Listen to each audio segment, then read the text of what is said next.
going to give you a couple things to try and a couple pointers so you can get up into headstand. First thing is that there are two kind of different schools of thought.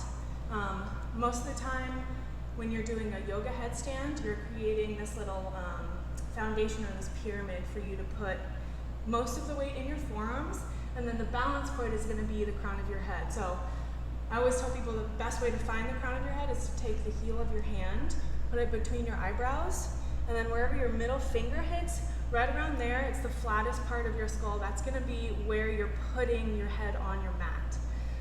The next thing, and this varies between people, but some people will keep their palms open like a little basket to put their head into, and some people will close the heels of their hands. This is all kind of a personal preference. You'll find whichever one helps you activate a little bit more. So try both and see which one works. Another thing is that when you create this little pyramid, you only really want about 10% of the weight in your head. So the name headstand is a little bit deceiving because almost all of the weight is going to be you pushing the ground away from your forearms, and you rolling your shoulders down to keep that foundation. So I'm going to set it up and I'll show you how to do a split leg pickup and then to do a tuck. A lot of time, the thing that makes it really scary and dangerous in a headstand is kicking up, because your head and your neck are firm. And so if your spine is moving, your head and neck are going to be your base. And so if you go too far, all of the stress of your spine moving from your legs is going to go right to your neck, and that's where you get injured. So the goal is to build the strength so you don't have to kick up. But there are tricks that can help you get up into it without the kick up, or build the strength to do that. Okay, so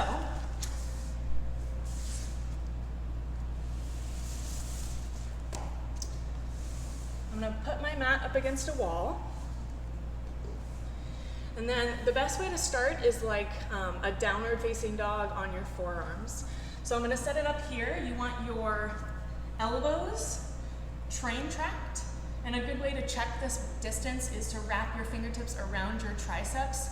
Rather than slapping your elbows, you really want them to wrap all the way around your upper arms. And so I have my elbows standing here, and then I'm going to interlace my hands. And again, that's either closed fist or an open basket palm. Try both and see kind of what works for you.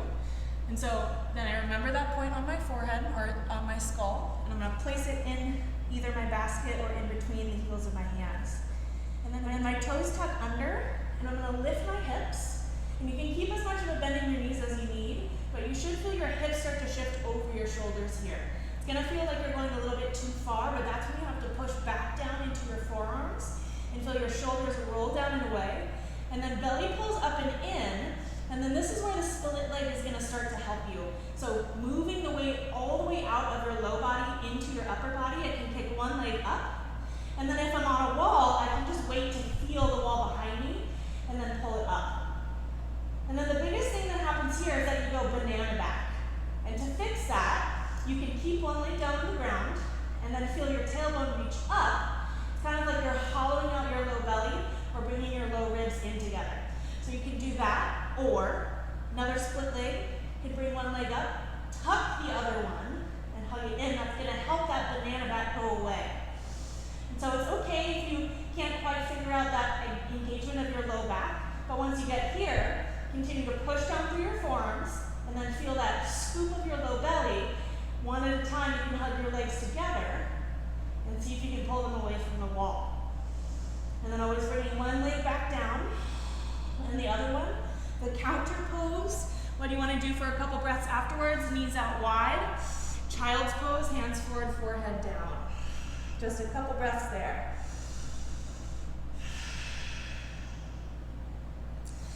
Okay, and then the second version, the one that requires a little bit more low belly strength, you're more or less just going to become a little egg shape. So your feet are going to be off the ground, but you don't have to worry about extending them all the way up. So this is a really good way to build that low belly strength without you having to worry so much about your balance getting thrown off. So same setup, elbows down, check my distance, interlace my hands.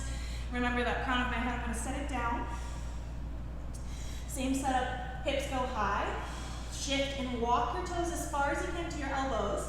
And then one at a time, I'm gonna hug my knees into my chest, push my forearms down into the mat, and then just stay here. This is an awesome place to stay and find your balance. You can feel your tailbone lift up towards the lights. The more you hug your knees, your thighs into your chest, the stronger that low belly or that core, your pelvic floor is gonna start to engage and strengthen so that eventually you can lift your legs up from here.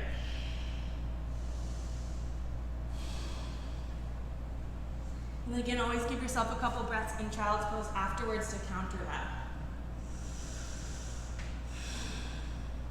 And you can also take a version of child's pose with your knees together. Let your hands rest back by your feet. This allows your shoulders to relax a little bit more.